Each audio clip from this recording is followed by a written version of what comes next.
Why is it that everybody makes such a fuss over evolution?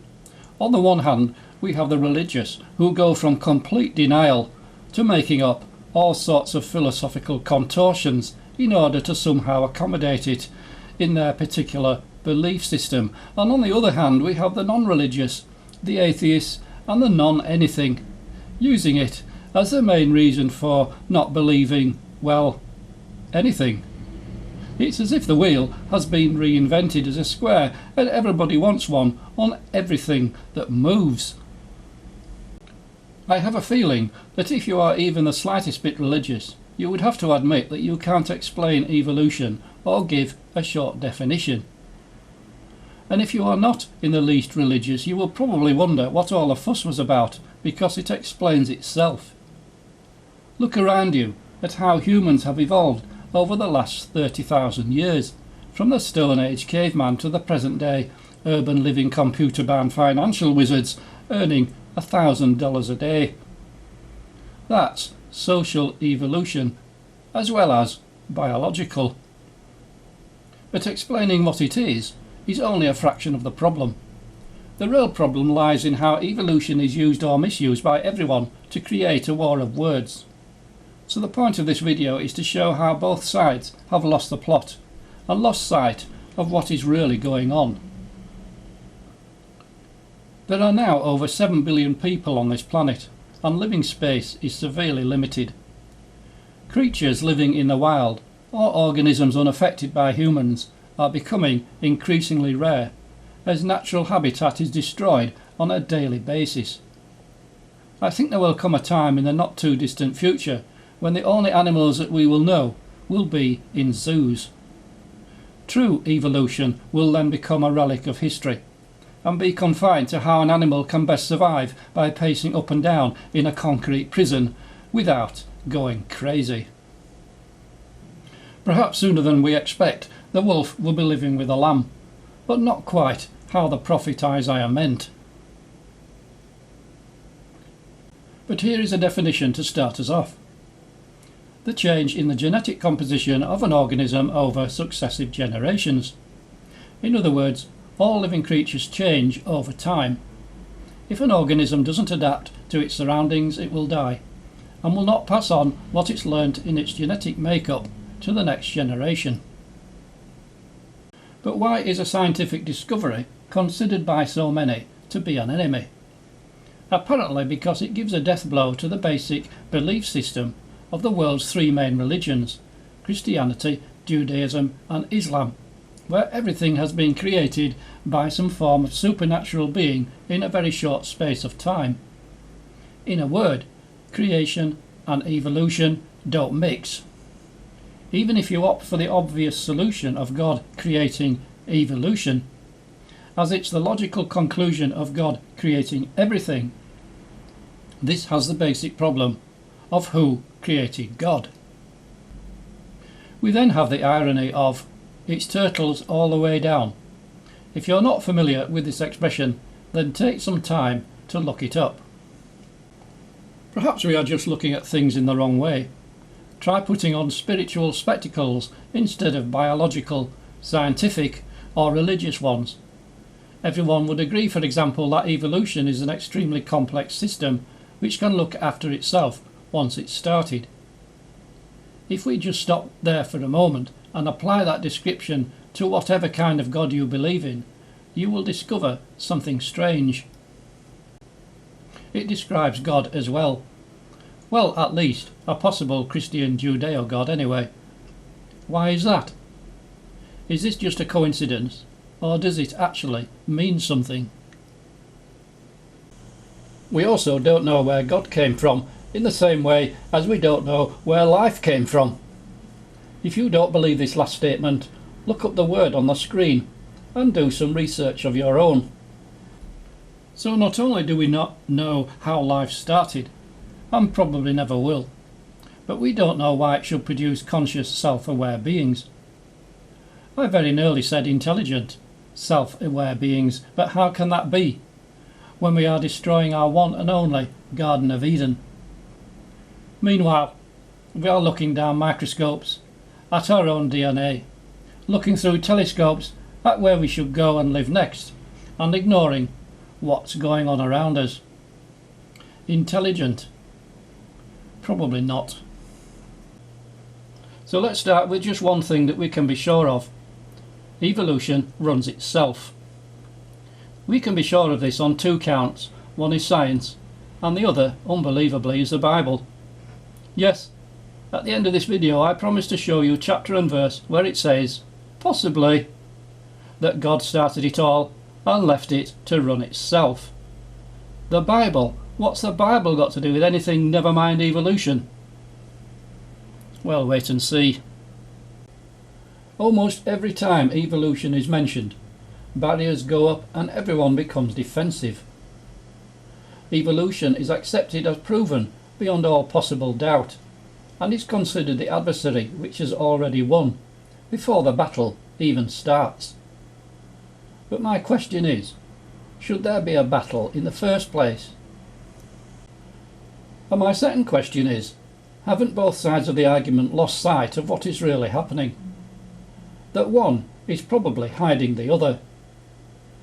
That what we are using as an excuse or reason to not believe anything supernatural could be the very thing which is hiding the supernatural.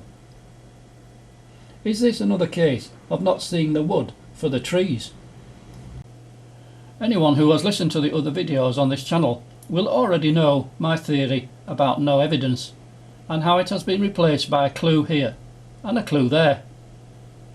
Evolution is one clue to the divine that is so huge that most people don't see it.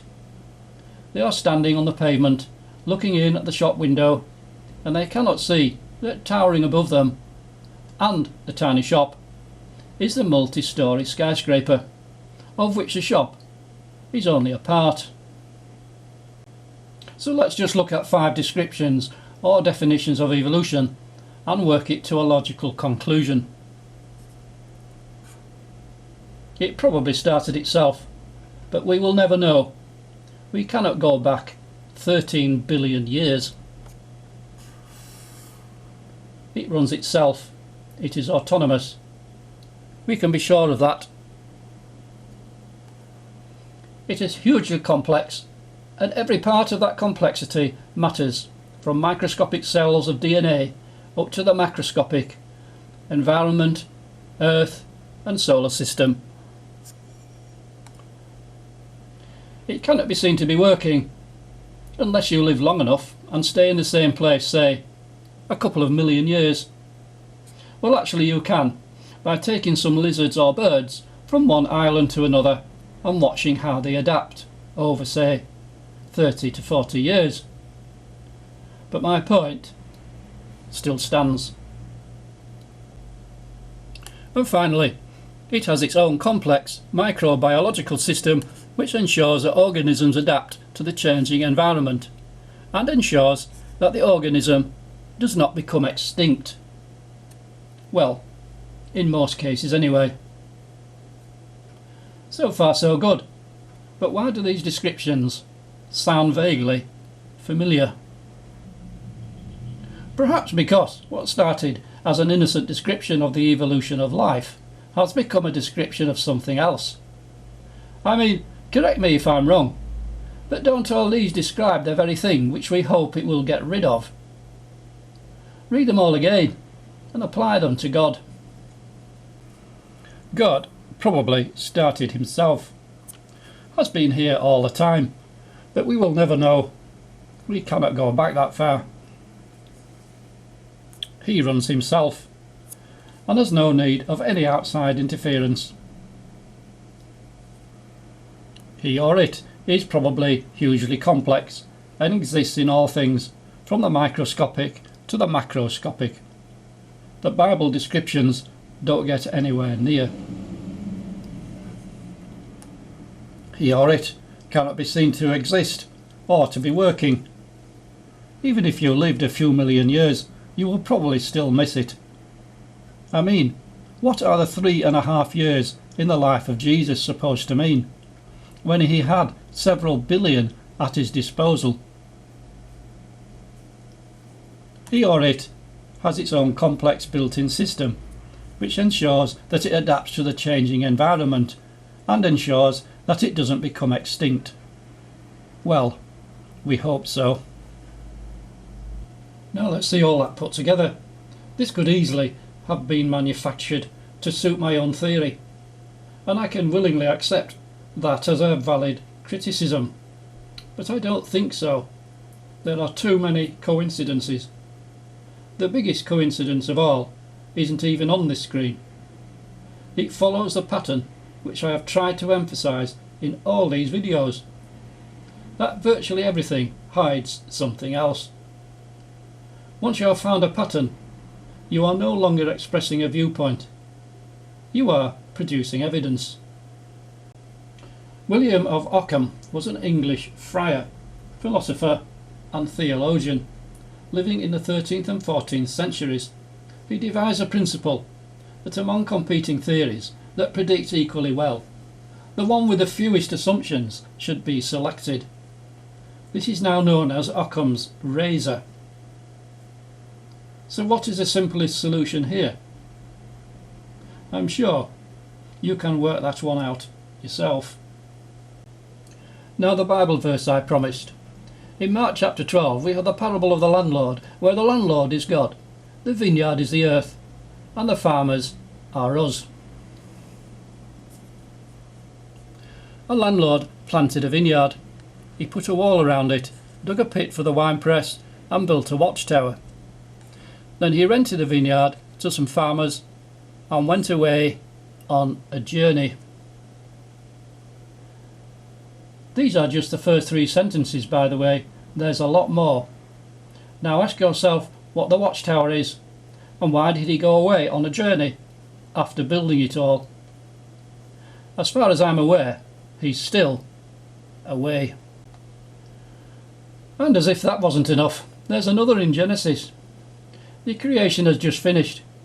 The metaphorical humans have fallen. The metaphorical Garden of Eden has been closed off, and then we have this. After God drove the man out, he placed on the east side of the Garden of Eden cherubim and a flaming sword flashing back and forth to guard the way to the tree of life. Why would God want to guard the tree of life? And what is the tree of life?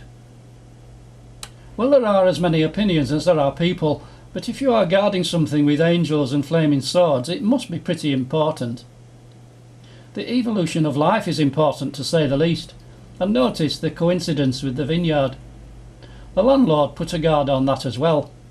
He built a wall and a watchtower, which are basically the 2,000-year-old equivalent of electrified fencing and CCTV. If all this really is the evolution of life, then yes, there really is a skyscraper up there, and yes, we are only looking in at the shop window. I hope, for the sake of all humanity, that the guard holds.